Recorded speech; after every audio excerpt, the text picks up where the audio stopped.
Ladies and gentlemen,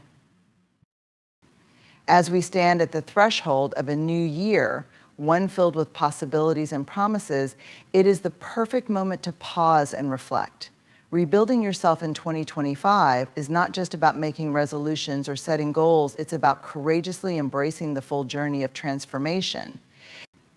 It's about stepping into the arena, showing up as your authentic self, and allowing yourself to grow in ways that may feel uncertain but are undeniably necessary. We all carry pieces of ourselves, some broken, some healed, some unfinished, but the truth is we have the power to rebuild. And in that process, we must be willing to confront what we fear most: vulnerability. The truth is that vulnerability is not weakness. It's the birthplace of change. It's in the vulnerability where we find the courage to rebuild what has been lost or damaged. And it's the very space where we find our true power.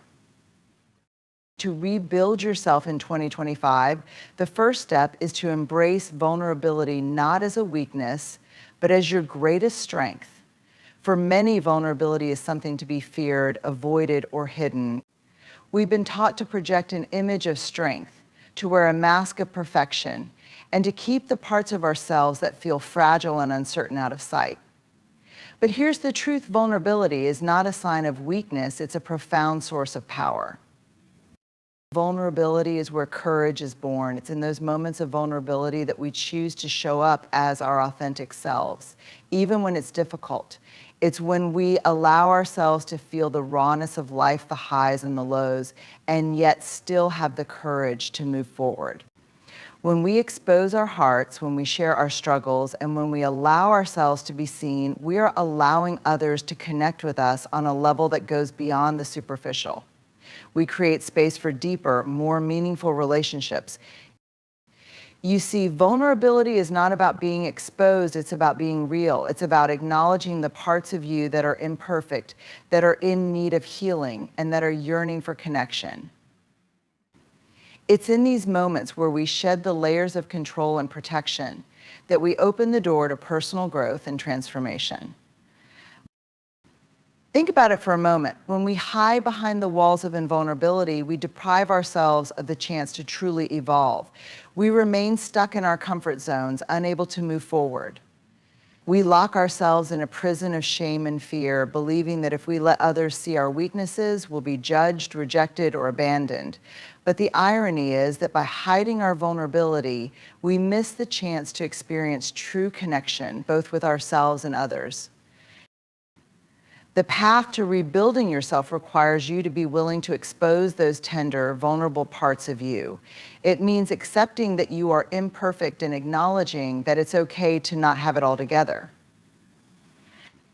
There is power in not knowing all the answers. There is strength in saying, I don't have it all figured out, but I'm willing to try. This act of vulnerability is what allows us to grow, to heal, and to rise above the challenges we face.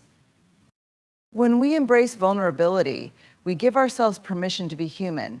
We stop hiding behind the illusion of perfection and step into our true selves. This vulnerability fosters a sense of belonging and community, because the more open we are, the more others feel invited to do the same.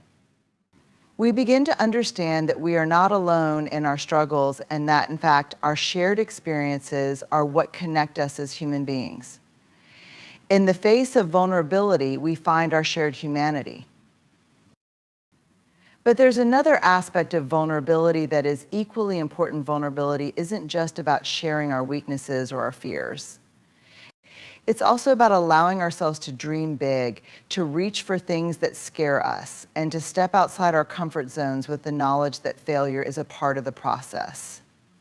When we allow ourselves to dream and act, despite our fears, we step into a place of courage that propels us toward our greatest potential.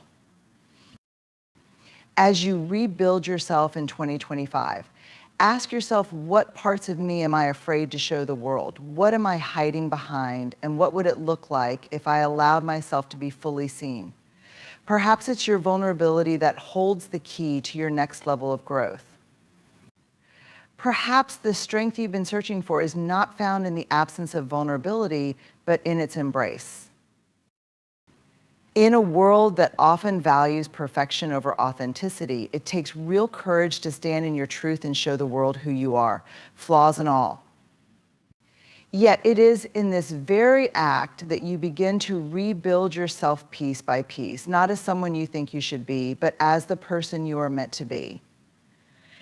So embrace vulnerability as your strength. Let it be the foundation upon which you rebuild. Allow yourself to feel, to grow, and to transform even when it's uncomfortable. And most importantly, let yourself be seen.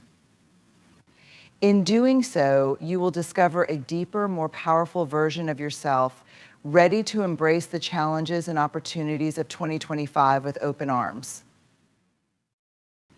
If we are to rebuild ourselves in 2025, one of the most crucial steps is to confront and dismantle the myths of perfectionism that have held us hostage for so long. Perfectionism is one of the most insidious barriers to personal growth, and it robs us of the joy and freedom that come from living authentically.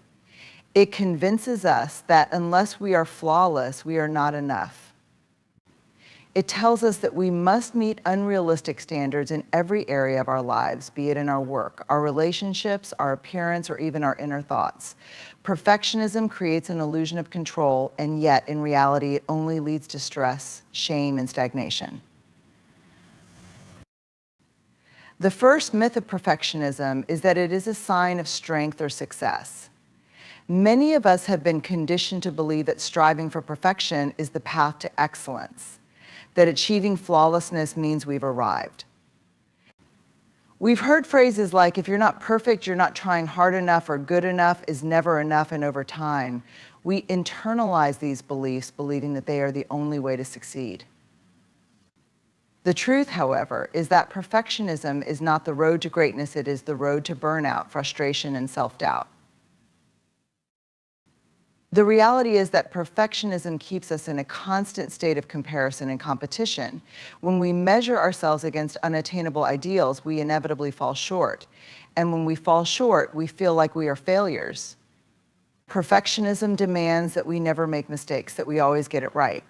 But mistakes are not something to avoid, they are an essential part of the learning process. Without mistakes, there can be no growth. When we let go of the myth of perfection, we give ourselves permission to take risks, to stumble, and to learn from our experiences. Perfectionism is an obstacle to progress, not a catalyst for success. Another myth of perfectionism is that it's a form of self-discipline. We often believe that the pursuit of perfection is what keeps us focused, driven, and disciplined. We think that by pushing ourselves to meet impossible standards, we are motivating ourselves to achieve greatness. However, this mindset only leads to exhaustion. It creates an endless cycle of dissatisfaction where we are never truly content with our accomplishments. No matter how much we achieve, it's never enough because we are always chasing the next perfect outcome. This constant striving for perfection is like running on a treadmill. You're moving, but you're not getting anywhere. When we buy into the myth that perfectionism is synonymous with discipline, we fail to recognize that true discipline is rooted in self-compassion, balance, and consistency. True discipline is not about doing everything perfectly. It's about showing up consistently, learning from setbacks, and giving ourselves the grace to grow at our own pace. Discipline does not demand perfection, it demands presence and progress. Moreover, perfectionism often stems from a deep-seated fear of failure. We fear that if we don't perform flawlessly, we will be judged, rejected, or not loved. We fear that our flaws will be exposed, and in that exposure, we will not be accepted. This fear creates a powerful force that keeps us from showing up fully in our lives. We hold back because we're afraid of not meeting expectations. But the truth is that the fear of failure only holds us back from fully experiencing life. It limits our potential and stifles creativity. To dismantle this myth, we must redefine failure. Failure is not something to avoid, it is a necessary part of the growth process. Every successful person you admire has faced failure, and they have used those failures as stepping stones to greatness.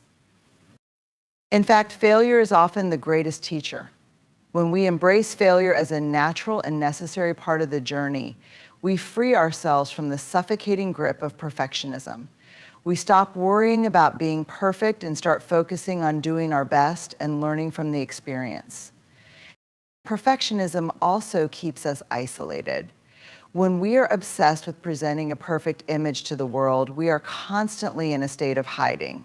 We hide our struggles, our vulnerabilities, and our authentic selves. We fear that if others see the real US flawed, imperfect human, they will not accept us.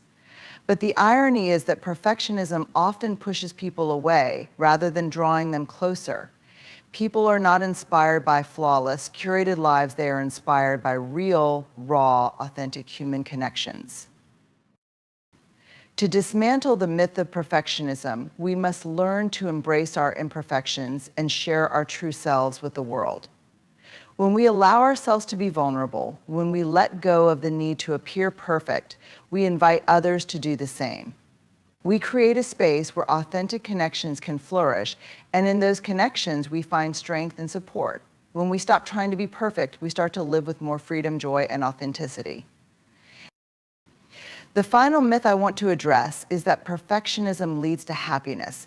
Many of us believe that once we achieve perfection, once we finally reach that impossible ideal, we will be happy. We think that perfection will bring us peace and fulfillment. But the reality is that perfectionism leads to chronic dissatisfaction. When we set unattainable standards, we are constantly chasing something that is out of reach. We never feel done, we never feel enough, and we never feel truly at peace. True happiness comes not from achieving perfection, but from embracing imperfection. It comes from accepting ourselves as we are, flaws and all, and learning to be content with the process rather than the outcome. Happiness is found in progress, not perfection. It is found in the willingness to be vulnerable, to fail, to learn, and to grow. As we step into 2025, it's time to let go of the myths of perfectionism that have kept us stuck for so long. It's time to free ourselves from the need to be flawless and to start living in a way that is authentic, real, and compassionate. Rebuilding yourself in 2025 means letting go of the impossible standards you've set and allowing yourself to be human. It means giving up the pursuit of perfection in favor of the pursuit of progress. It means choosing growth over stagnation, vulnerability over isolation, and self-compassion over self-criticism. In letting go of perfectionism, we find the freedom to be who we truly are. And in that freedom, we begin to rebuild a life that is not only meaningful and fulfilling, but also deeply connected to our truest selves. One of the most powerful ways to rebuild yourself in 2025 is by cultivating the courage to say, no, this might sound simple, but the reality is that saying no is one of the most difficult things we can do, especially in a world that places immense value on being agreeable, accommodating, and always available. We've been conditioned to believe that saying yes to every request, every invitation, and every opportunity is a sign of goodwill, responsibility, and success. But in reality, saying yes to everything is one of the quickest ways to lose ourselves, our energy, and our purpose. The truth is that every time you say yes to something, you are, in essence, saying no to something else. You're saying no to your time, your peace, your priorities, and your well-being. When we fail to say no, we overextend ourselves, leaving little room for the things that truly matter, things like self-care, reflection, and pursuing our own goals. We become so consumed by the demands of others that we lose sight of our own needs and desires. The art of saying no is not about being selfish, it's about being intentional. It's about recognizing that your time and energy are precious and that you have the right to decide where and how to invest them. To cultivate this courage, we first need to shift our mindset around the word no for many. Saying no feels like an act of rejection, conflict, or even guilt. We fear that by saying no, we will disappoint others, hurt their feelings, or damage relationships. This fear often drives us to overcommit and overextend ourselves, believing that if we don't say yes, we will be perceived as uncaring, unhelpful, or less than. But this fear is rooted in a false belief that our worth is tied to our ability to please others. The reality is that saying no is often the most compassionate and respectful choice, not only for ourselves, but also for those around us. When you say no, you are honoring your boundaries. Boundaries are the invisible lines that protect your time, energy, and well-being. Without boundaries, we become like sponges, soaking up everything around us until we are overwhelmed and depleted. Saying no is an act of self-respect and self-preservation. It is a way of drawing a clear line that defines what you are willing and able to give and what you are not. Boundaries allow you to prioritize what matters most, and they empower you to say yes to the opportunities and commitments that align with your values and your goals. Saying no also requires a deep understanding of your values and priorities. When you know what truly matters to you, whether it's your health, your family, your personal goals, or your peace of mind, you can more easily assess whether an opportunity or request is worth your time and energy. If it doesn't align with your core values, then saying no becomes an act of protecting what is most important to you. In fact, when you say no to things that don't align with your values, you're saying yes to the things that do. You are creating space for the pursuits that nourish and strengthen you rather than those that drain and distract you. Another important aspect of saying no is learning to embrace discomfort. Saying no can be uncomfortable, especially when we are used to people pleasing or seeking approval. We worry about how others will react, what they will think of us, or whether we will be judged. But the truth is that discomfort is a natural part of personal growth. Learning to say no is a muscle that, when exercised regularly, becomes stronger and more natural. The more you say no in situations that don't serve you, the easier it becomes to do so in the future.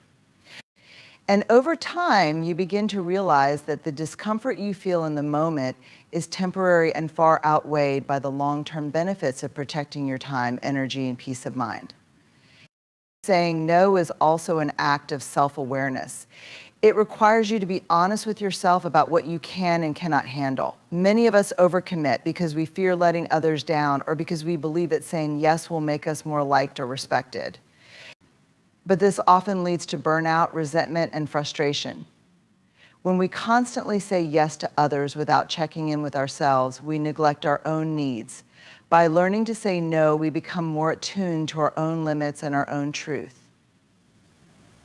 We learn to honor our own feelings and intuition rather than constantly seeking validation from external sources. Furthermore, saying no is a way of teaching others how to treat you. When you consistently say yes to every request, you set the expectation that you are always available, always willing to help, and always eager to please. But when you start saying no, you send a clear message that your time and energy are valuable. You teach others to respect your boundaries and to understand that your well-being is just as important as theirs. Saying no can actually strengthen relationships as it fosters mutual respect and understanding. People who truly value you will respect your decisions and appreciate your honesty. Those who don't respect your boundaries are often the ones who will drain you the most. In rebuilding yourself in 2025, it's essential to recognize that saying no is not a weakness, it's a sign of strength, self-respect, and clarity. It's a way of reclaiming your time, your energy, and your focus so that you can invest them in the things that matter most to you. Saying no gives you the space to say yes to your own growth, your own well-being, and your own dreams. It's a way of protecting yourself from the distractions and demands of others so that you can stay aligned with your true purpose and your authentic self. To rebuild yourself in 2025, you must commit to growth over comfort. Growth and comfort cannot coexist, they are polar opposites. While comfort offers you a sense of ease and security, it also keeps you stagnant, trapped in a cycle of complacency. Growth, on the other hand, demands discomfort, uncertainty, and sometimes even pain, but it also leads to transformation, progress, and the development of your full potential. Many of us are wired to seek comfort. We chase after familiarity, routine, and safety because they make us feel secure. We avoid the unknown, the challenges, and the risks that come with change because they make us feel vulnerable, uncertain, and exposed.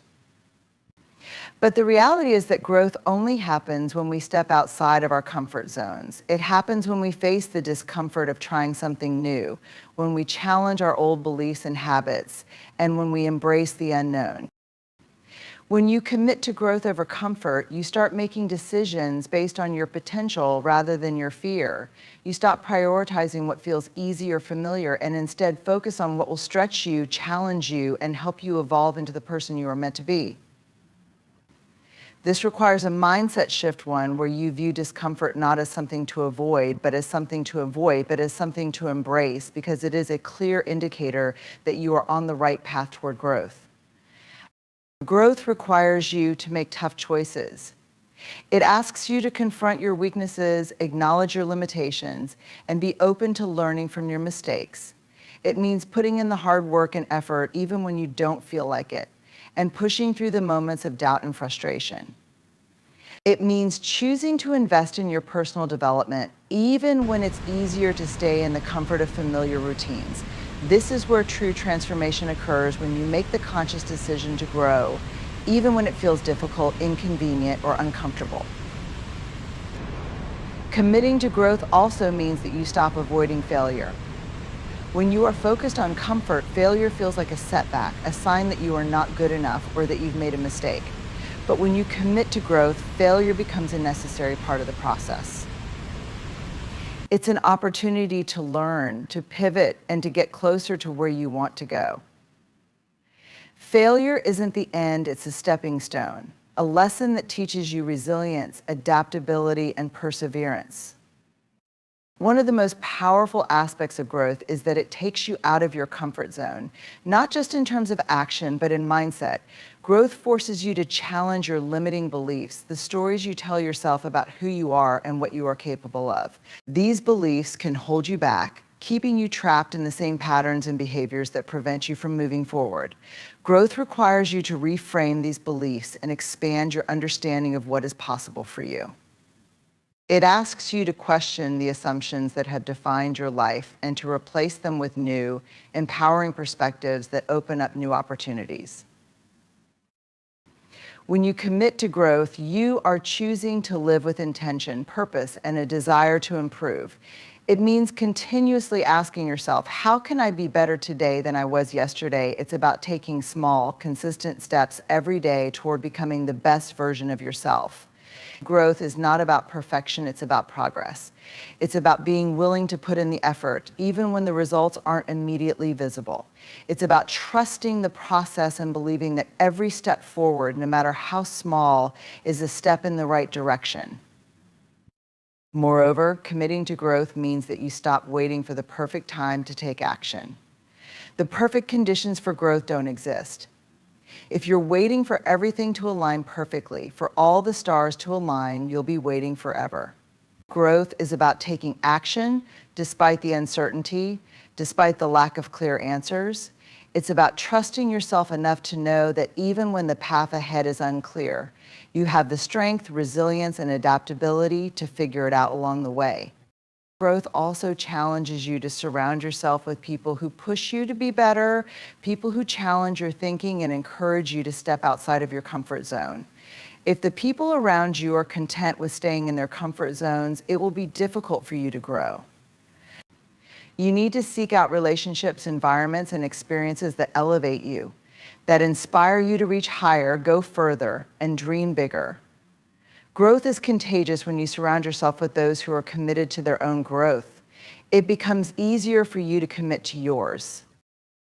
As you commit to growth over comfort, you may face resistance. It's natural to feel fear, doubt, and uncertainty when you start challenging yourself to change. The comfort zone is a safe space, and stepping out of it can feel intimidating. However, the resistance you feel is not a sign to stop. It's a sign that you are on the edge of something incredible. You are on the edge of becoming the person you've always known you could be. Growth requires you to go beyond what feels easy and familiar. It requires you to trust in your ability to adapt, to learn, and to persevere, even when the journey is difficult. Committing to growth also means embracing the process of transformation. Growth is not an event, it's a continuous journey. It's not about reaching a final destination, but about constantly evolving, learning, and improving. Every experience, every challenge, and every setback is an opportunity for growth. It's about realizing that life itself is a process of growth, and each day presents a new opportunity to evolve into a better version of yourself. By committing to growth over comfort, you are choosing to live a life that is dynamic, full of possibilities, and driven by purpose. You are choosing to embrace the discomfort that comes with transformation, knowing that it will lead you to a future that is brighter, more fulfilling, and more aligned with your true potential. Growth is the foundation of rebuilding yourself. It is the key to unlocking your greatest possibilities and creating the life you desire.